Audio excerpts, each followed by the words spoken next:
Britain had suffered a run of defeats in the opening months of the Boer War. As 1900 progressed, the tide seemed to turn in their favour. But the war was changing, not ending. It was increasingly a war against civilians.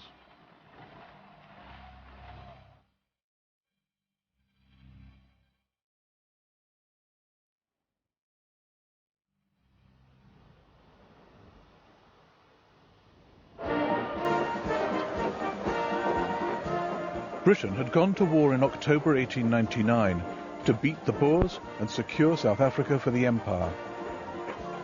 It was now the largest army to leave Britain's shores since Agincourt.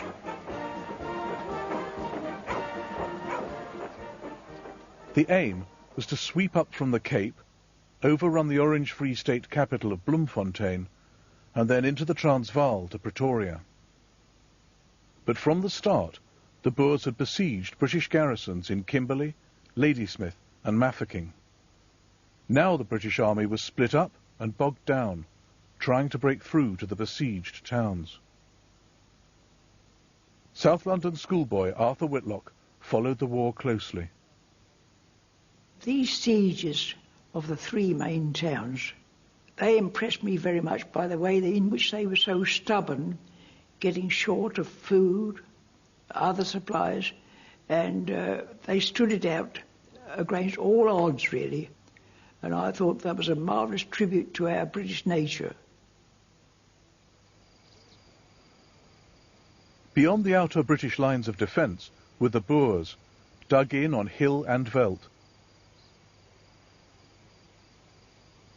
Their huge siege guns lobbed shells into the towns. Lookouts watched for telltale puffs of smoke on the hills beyond and warned the inhabitants to take cover.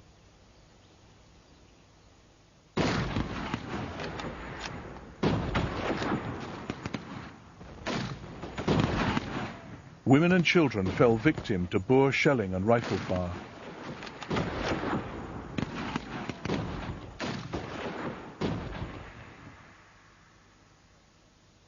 The Boers were told the exact positions of the women's encampment, convent and hospital in Mafeking, so they could avoid them. But they were hit too often for it to be an accident. The Boers became known as women slayers. Colonel Robert Baden-Powell was in charge at Mafeking. He sent an official complaint to the Boer general, which prophetically anticipated the course the war was to take. You have altered the usual conditions of war. You are making it one of people against people in which women are considered as belligerents. I warn you that the consequence of this may shortly be very serious to your own people. One of the dangers the British faced in the besieged towns was low morale. During the siege, people were cooped up all the time, but it was a gentleman's war because they had a truce on Sunday. They didn't fight on Sunday. And so on those Sundays, they used to have cricket matches and tent pegging, but in the Masonic Lodge, my mother said that they used to do all the Gilbert and Sullivan operas.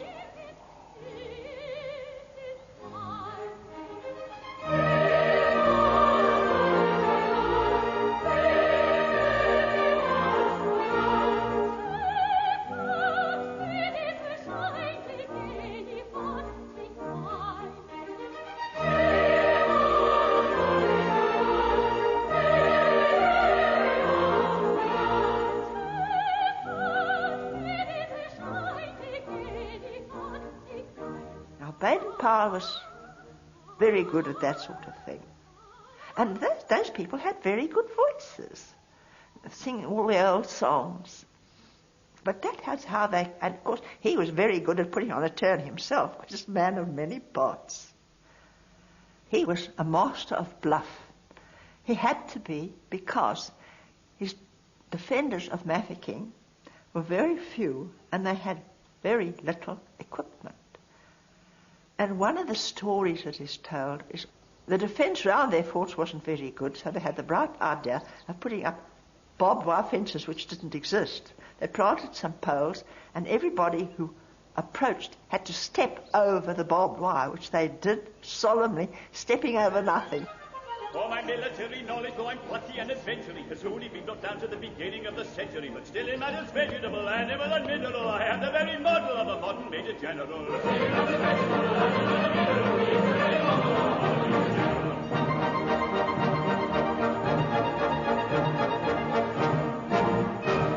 I think there's that sort of inner resilience amongst the British people, and when we're in time of trouble and such like, we can very often laugh ourselves out of it, where other nations, they can't understand that we're laughing at ourselves and saying, well, we're a dog's body, but let's get on with it.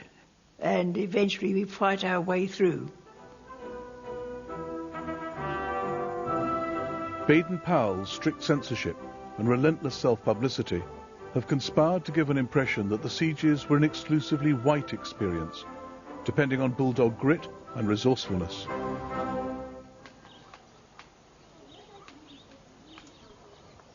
In fact, blacks outnumbered whites by 5 to 1 here in Mafeking. In Kimberley, 10,000 black diamond workers were penned up in compounds.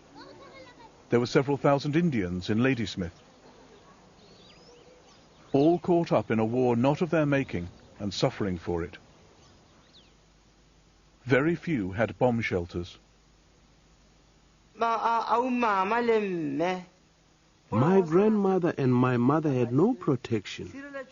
Shelter for them meant leaving their houses and hiding behind a mound of earth or under trees.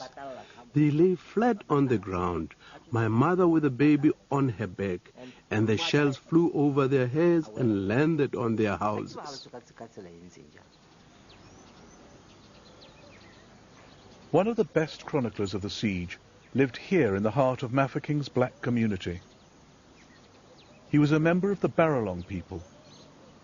23 years old, he spoke 8 languages and worked as the court interpreter. His name was Sol Plaatje.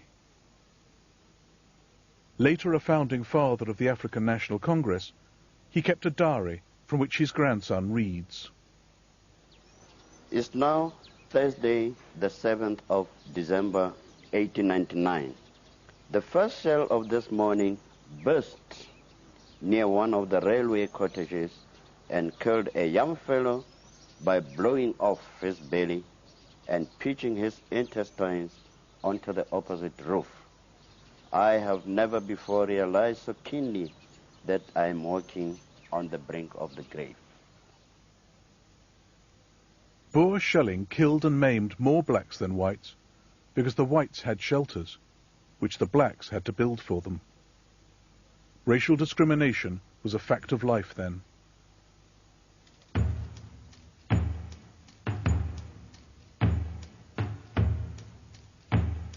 On the eve of the war, a troupe called Savage South Africa had visited England to perform scenes from past battles with Britain.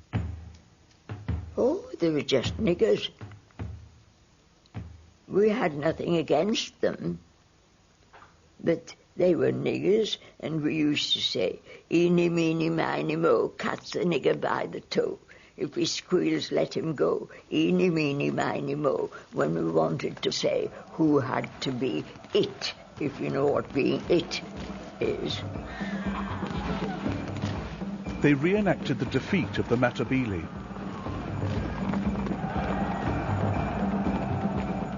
We didn't mean any harm. We were quite pleased to think about the niggers. They were more than a pleasant thought for Baden-Powell.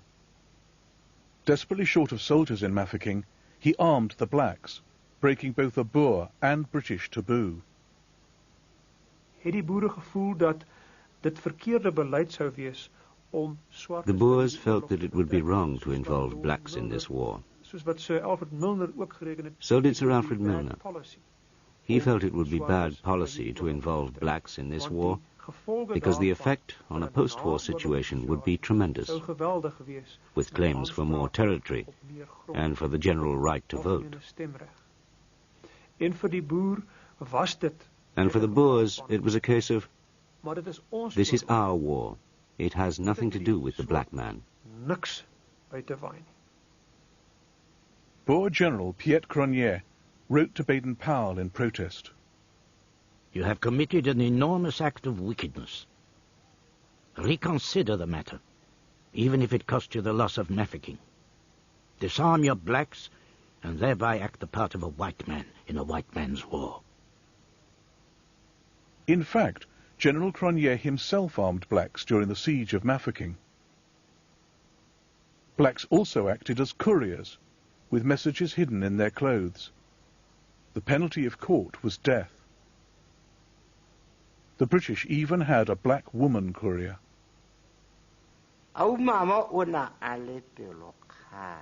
My grandmother was a brave person. She was well known for her bravery. That's why the English chose her to carry secret messages. She carried a letter sewn inside her dress to an English outpost.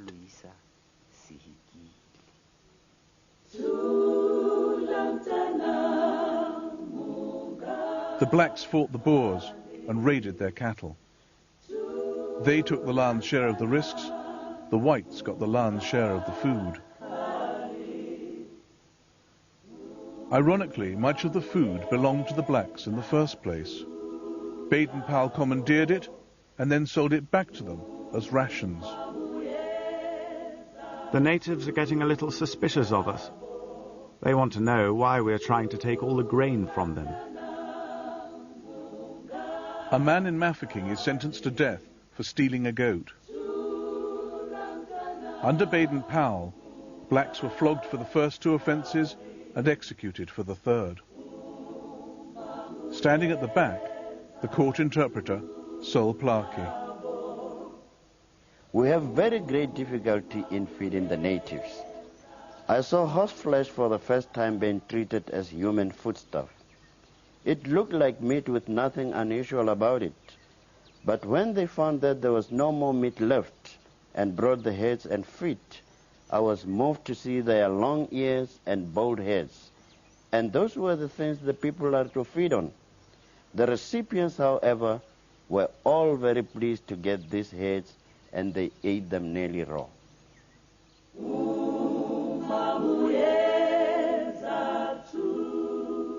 Horse was a key ingredient in the black soup kitchens, as Ina Cowan noted in her diary.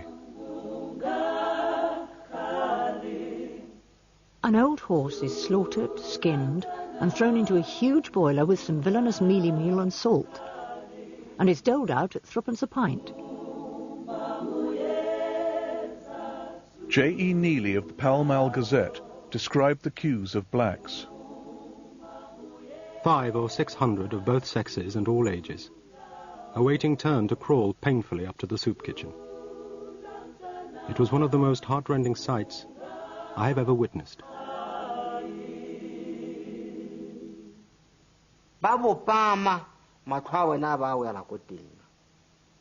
As they lost weight, their eyes bulged out of their sockets. My grandmother said that to supplement this soup, they went to the river and ate mud to give them something more in the stomach. My mother said they had a little fox terrier. Her name was Vicky, and she was a miniature fox terrier, which they used to have to hide because as food got scarcer and scarcer, if the Africans particularly got hold of a dog, I mean, it didn't last very long, they killed it to eat. So everybody was always looking after Vicky and hiding her so that nobody would take her to eat. To make the food last, Baden-Powell had one more trick: expel all blacks not essential to Mafeking's defence. Stocks at present will last to June the 12th, but by forcing natives away, we can get their share for whites.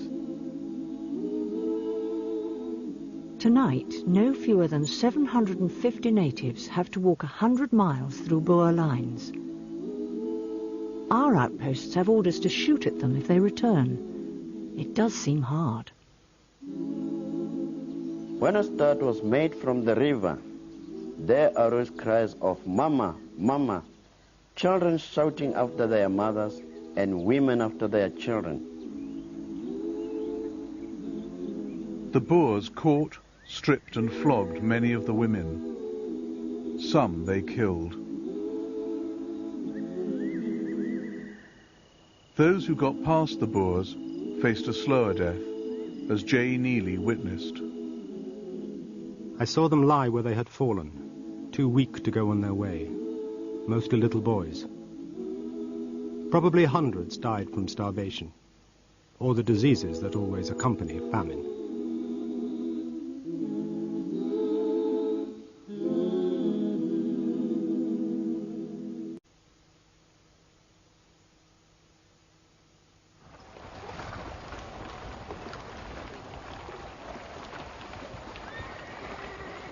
The British Army had been inching closer to the 3 besieged towns. On the 15th of February 1900, Kimberley was relieved. The breakthrough had begun. Boer General Piet Cronje, with 5,000 men, fell back in retreat from Kimberley. They had huge ox trains, heavily dependent on black labour. The main trade that the men undertook at the time was to transport with their beautiful wagons. And my father was a teenager, and his job was to be tow layer. That is the man who leads the oxen.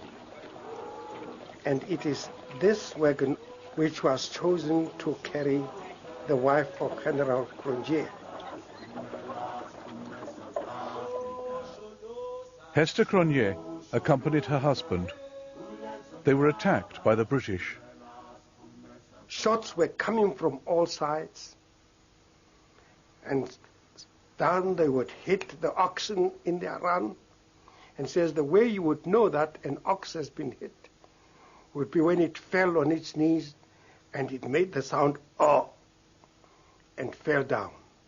And his uncle would come with a sharp knife and cut off the strop, that is the leather cord that holds the yoke to the neck. And they would leave the ox there and run on until the next one is hit, and the same thing would happen. And that is how my father contributed to the Boer War, saved General Cronje's wife. He never told us that the Cronjes came to say thank you for that. But Mrs. Cronje was only safe for a moment. Instead of fleeing to the north, her husband decided to dig his 5,000 men in along the banks of the River Modder at Paardeberg. But 15,000 British soldiers were hard on his heels. It was now the Boers' turn to be surrounded.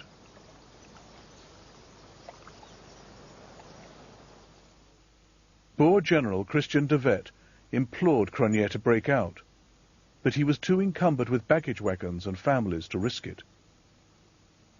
Rena Viljoen's father was with de Wet. My father told us they'd sent a message to Cronje telling him that they were going to drive a safe corridor through the English lines. And the minute they'd done that, Cronje and his men must flee down it. He shouldn't take any wagons with him, just troops on horseback, and they had to move as fast as possible. But Cronje didn't react. When the safe passage was created, he just stayed put. De Wet and the other Boers were miserable because the whole commander of the Orange Free State was captured there. And after that, the Boer troops were very disheartened.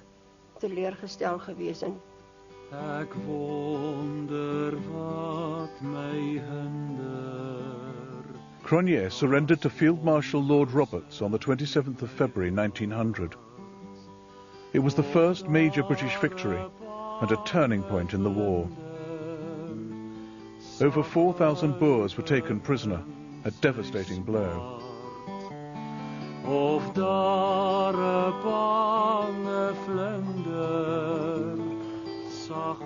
Cronje was filmed peering out of the cart, taking him into captivity.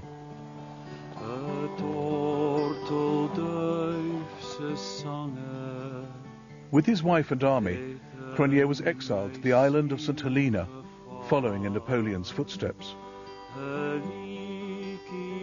Punch showed him greeting Napoleon's ghost with the words, "Same enemy, sire, same result." Cronje and Hester lived out the war on St. Helena.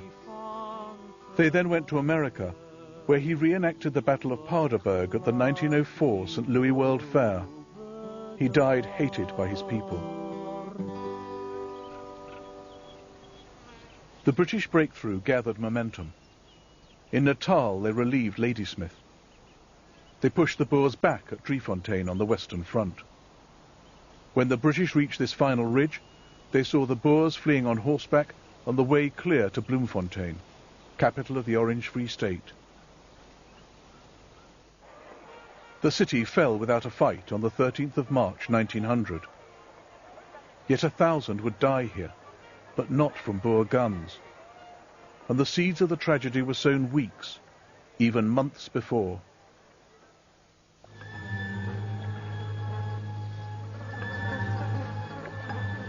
I know my father said that some of the water that he had to drink during the campaign, he would be absolutely horrified.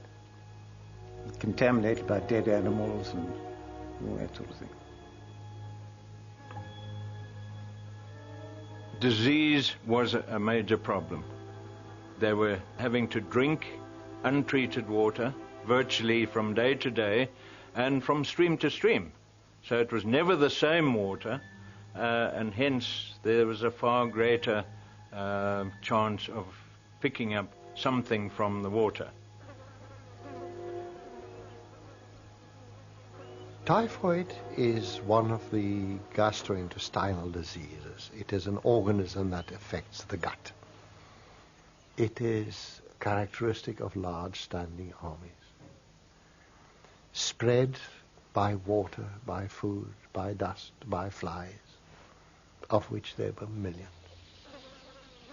For months, thousands of British troops had been living along the River Modder, swimming in it, washing in it, drinking it. At Paardeberg, 1,000 dead horses and cattle had been carried away down it. The water was alive with typhoid. Warnings were given and ignored. It's hot, it's dry, it's dusty, it's very hot. And they've marched, and they're thirsty. Who now has the inclination to ladle out a bit of water, boil it, have it cooled, and then drink it? It just doesn't happen. So that by the time they move, that army is incubating typhoid. They come as victors into Bloemfontein, and then the typhoid strikes them. And they died miserably. They really did. Feverish, dehydrated, diarrhea, delirious. It was not pleasant. It is not a kind disease. George Graham survived a bout of typhoid, then called enteric, and wrote home about conditions in hospital.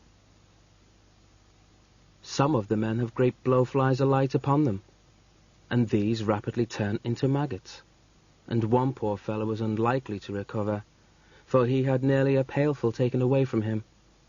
They laid their eggs upon our blankets, and you can tell the rest. There were severe shortages, but General Kitchener told one doctor, "You want pills and I want bullets, and bullets come first." There was indifference at the top and bureaucracy in the middle, so the men died. Nurse Kate Driver worked in Ladysmith, where the death toll reached 400. He lay quietly, in great pain. "Oh, my little nursie, I'm a goner," he said. I could see, too, that he was a goner. I tried to persuade him otherwise, and tried to get knowledge of his relations. "In case I kick the bucket," he said, looking at me. I could not tell him yes. 2/3 of the British soldiers who lost their lives in the Boer War died not of wounds, but disease.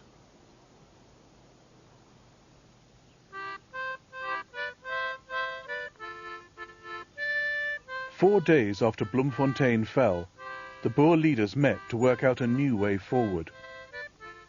The ideas of younger generals like Christian de Wet, Koos de la Rey and Louis Botha now emerged. No more fighting the British head-on in pitched battles. No more cumbersome baggage trains. The future lay in mobile units, raiding behind British lines, a guerrilla war. Fresh life was breathed into the Boer struggle, inspiring a new generation of officers like Mani Maritz. The general my father spoke most about was de la Rey, whom he fought under for quite a time. He always said to me, if I had to name a great warrior, it would be General de la Rey. He used to go into battle with this great nose, hooked like an eagle's beak, and his beard blowing in the wind. He could inspire any man to go to war.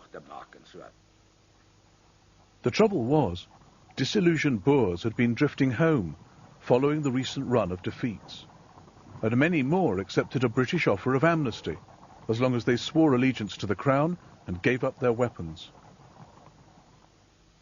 Johannes Swanepoel did just that, and was branded a traitor, or joiner, as his nephew recalls.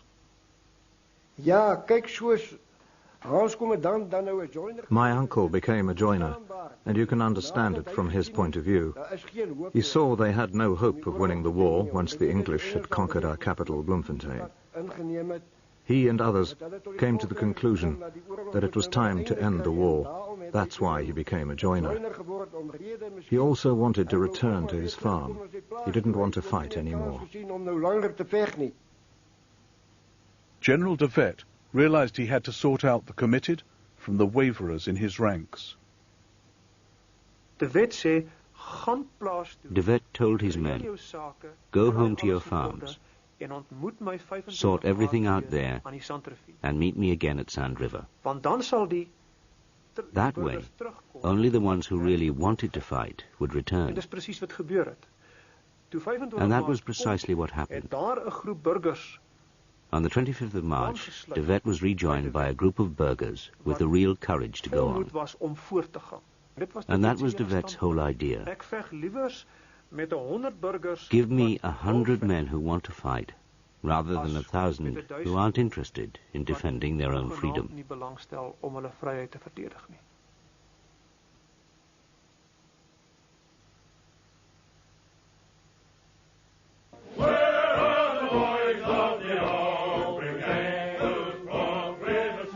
On the 24th of April 1900, HMS Powerful brought the survivors of the Ladysmith siege home to a hero's welcome. As these various places were relieved, there was a great response of the people here, but I think most of all it was when we came to the final one of Mafeking, when there was a tremendous outcry of joy amongst the people there. The relief of Mafeking. Oh, that was a happy night in Glasgow. My mother said the whole theatre in that night just emptied at once, and everybody run to the public house for a drink. They were that happy to know that there would be some men come home from Mafeking. It was a time of very great rejoicing, and we thought we'd turned the corner then. The British Army now rolled into the Transvaal, beckoned by its twin prizes, the capital Pretoria and the gold mines of Johannesburg. Crossing 300 miles of veldt was tough on men and their mounts. But the infantrymen, or Tommies, had the worst of it. Kipling brought out a poem and that had particular reference to the marching. And it came on the lines of boots, boots, boots, boots, moving up and down again. There's no discharge in the war. We're foot, slogging over Africa. Foot, slogging over Africa. Boots, boots, boots, boots, moving up and down again. There's no discharge in the war. The ordinary soldiers won the respect of officers like Captain March Phillips. Sit down by this group of Tommies by the waterhole in the midday halt. They're tired and hungry and footsore. You thought you were roughing it. But look at these men. Look at their unaffected cheeriness. We can kick out hunger, thirst, or weariness, but not the chronic sight of them. Boots, boots, boots, boots, moving up and down again. There's no discharge in the war. The British Army, like a plague of locusts, left a trail of devastation across South Africa. On one level, it was a simple case of hungry troops coming across well-stocked Boer farmhouses. If they went into a farm and the farm was empty, things like that, there were always chickens and ducks and animals and things round about, and then they would help themselves to that. But there was nobody else to help themselves to that. I mean, if they didn't, somebody else would. I mean, and it wasn't just the officers, it was, I mean, everybody. But it went beyond stealing poultry, as Captain Phillips observed. Looting is one of Tommy's perpetual joys. Not merely looting for profit, though I have seen Tommies take possession of the most ridiculous things, with a vague idea of carting them home somehow, but looting for the sheer fun of the destruction. From early 1900, they burned farmhouses, particularly those owned by fighting Boers. Lord Roberts of Kandahar was not unduly concerned about this kind of behaviour. People who are fighting against us cannot expect that their property will be altogether respected. Scorched earth and reprisals were standard weapons of colonial warfare. In recent British conflicts, commanded by Lord Roberts and Lord Kitchener, Afghan villages had been burned, the Sudan plundered, people starved into submission. The British started to treat the Boers as just another kind of savage tribesman to be brought to heel.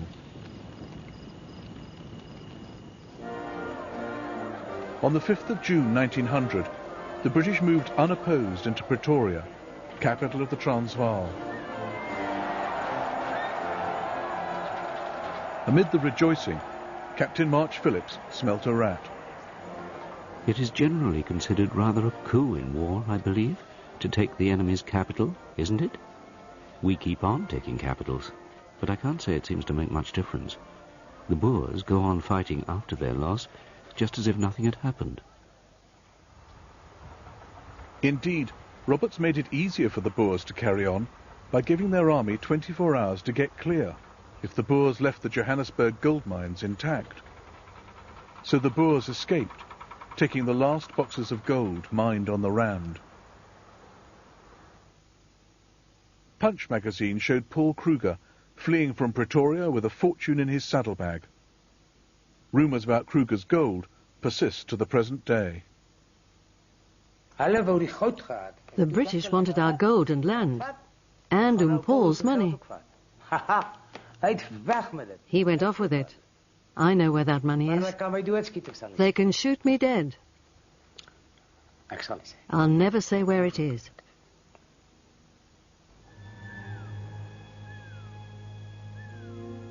The Boers retreated into the mountains of the eastern Transvaal, fighting a series of rearguard actions against the advancing British. Kruger was spirited over the border into Portuguese East Africa and safety.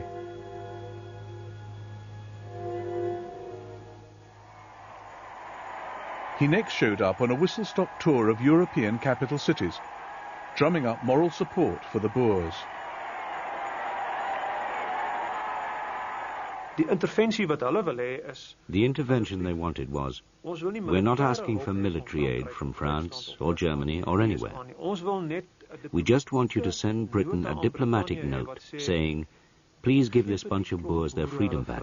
That's what they really want. Kruger got little more than cheers and sympathy. But the Boer cause was seen as increasingly fashionable in Europe. Images of brave Boers were used to sell meat sauce, underwear, fizzy water, cocoa.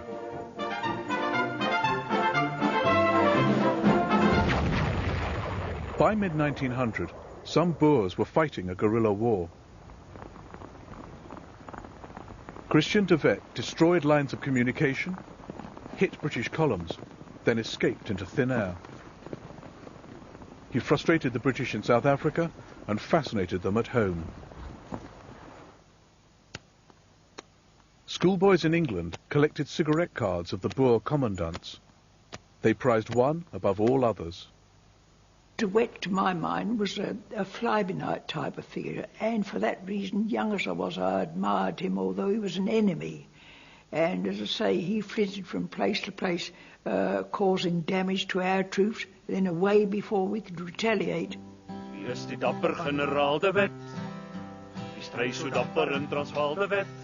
In 1901, de Wet was the hero of a comic film shot on a hillside in Lancashire. Wie is die dapper generaal de Wet? The Boers celebrated his bravery in song. Wie is dit wat die trotse Brit so telkens op sy hiele sit? De Wet, de Wet, de Wet, de Wet, de Wet, de Wet, de Wet. In August 1900, de Wet found himself trapped in the Transvaal with 250 men. Behind him, the British in full pursuit across this plain. In front of him, the Magaliesberg Mountains, a barrier of rock between de Wet and freedom. Well, here we are on the terrain where General Redvers performed one of his most famous escapes during the Boer War. It was the 21st of August 1900, and it's not too far away from... Historians Franz Johann Pretorius and Ian Copley pick up de Wet's trail at the deceptively easy foot of the slope. Where de Wet performed this escape. They take 2 horses with them. A century ago, de Wet and his men had 250.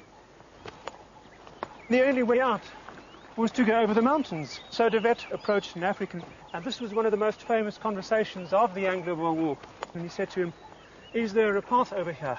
The man said, no, master, there's no path. He said, but have people gone here before? He said, long ago. And de Wet asked him, but is it the road, the path of the baboons? The man said, yes, baboons, but not people. And de Wet said to his men, come on, men, where baboons can pass, we can pass too. We've got to pass, otherwise we'll be caught.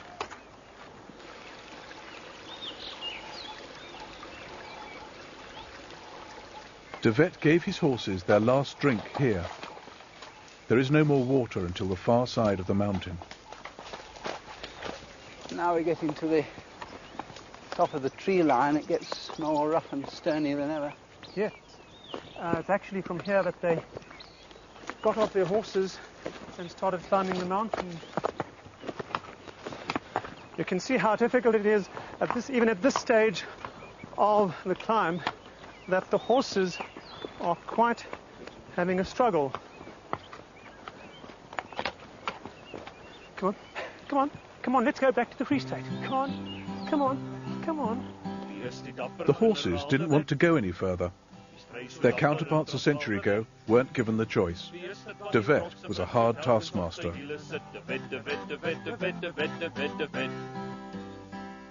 But the popular depictions of his escapes made it look like magic. Wie is dit wat die trotse Brit so telkens op sy hiele sit? De Wet, de Wet, de Wet, de Wet, de Wet, de Wet, de Wet. 5 o'clock on a winter's afternoon, almost dark, and they reached the top.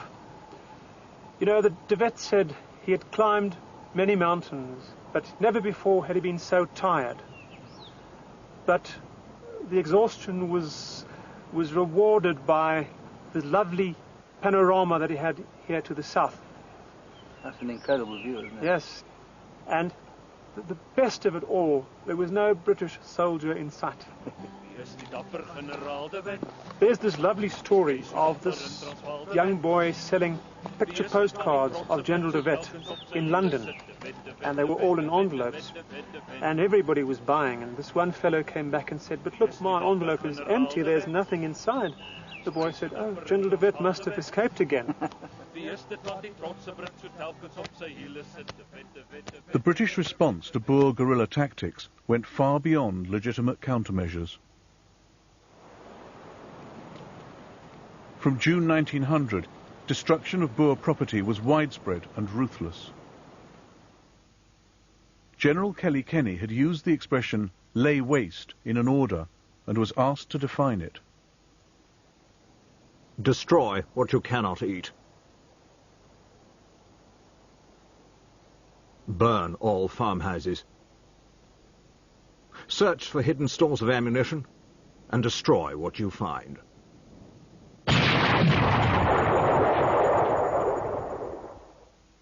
As far as the options were concerned, something that keeps on rising in all these conversations about the scorched earth policy, it was a war. It was a total war.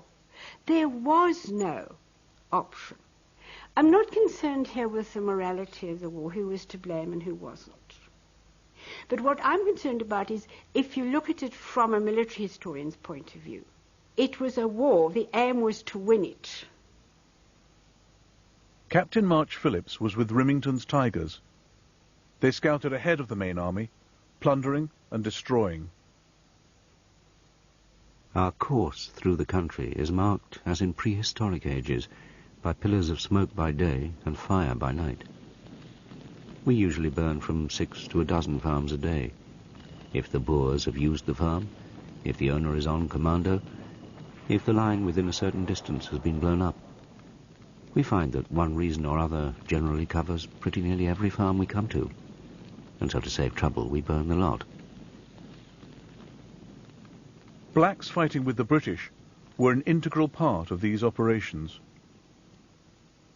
My father did, in fact, join, shall I say, parties that burned houses and robbed farms and all the rest of it. That's why, in fact, it was lucrative business to join and forage in these farmhouses and on, and set them on fire and all that. It was part of the game, as it were. We take the Boers and burn their houses, as simple as that. You collect whatever you can, and then start holding on fire, because the idea was to avoid these Boers having a place where to hide. That was the main thing. It was part of the war strategy.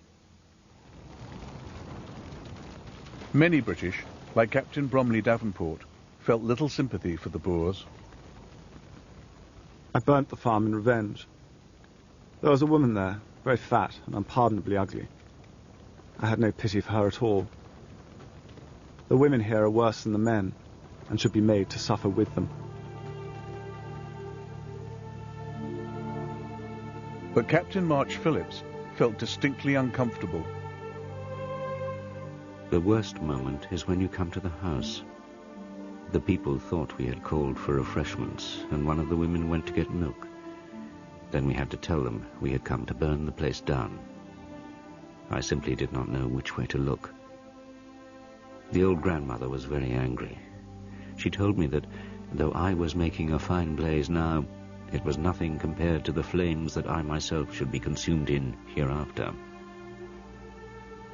The women cried, and the children stood by holding on to them, and looking with large, frightened eyes at the burning house.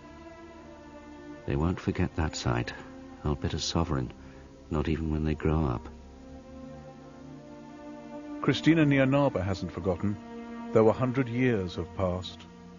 En die ou varkies wat daar was, klein varkies, so middeldeur gekap. Van die honders doodgemaak. The little piglets they just chopped in half. Killed some chickens and chased the others around. En toe, omgedraai, And then they set the house alight. I almost forgot. My mother said I was still in the house when they started to burn it. So she ran to go and grab me. My hair was singed by then. I was small. I always say that's why I'm soft in the head. Then we went to the wagon with all our stuff. She could not climb up quickly enough. So the officer said, my mother said, turn around, I'll kick you in your ass. Oh, I'm sorry, lady. I didn't know you could speak English. Then my mother got into the wagon, and we went off to the camp. Roberts had started to sweep the families of Boers still fighting off the veldt into concentration camps. The deaths in these camps would reverberate around the world to Britain's shame. But that still lay in the future. Roberts thought the war was as good as over. Someone else could mop up. In December 1900 he went home to an earldom, promotion and £100,000 in cash. Troops also returned. The City Imperial Volunteers were welcomed as victors. There was a mass exodus too of war correspondents, racing back to publish their Boer War bestsellers. But the Boers weren't writing their memoirs yet. A young Boer woman, Johanna Brandt, overheard an exhausted British soldier saying, "Thank God the war is over." She replied, "Tommy Atkins, the war has just begun." The man chosen to mop up in South Africa was Kitchener, whose hard-line methods only stiffened the resolve of those Boer men and women prepared to fight to the end.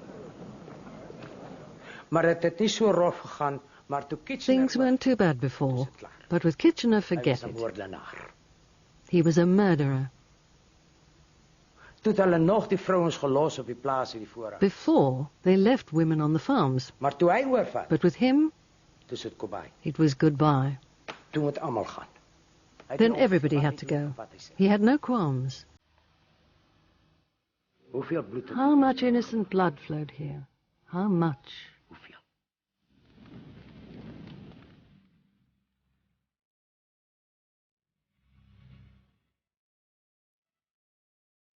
Next week on the Boer War, the British herd Boer families into the first concentration camps of the 20th century.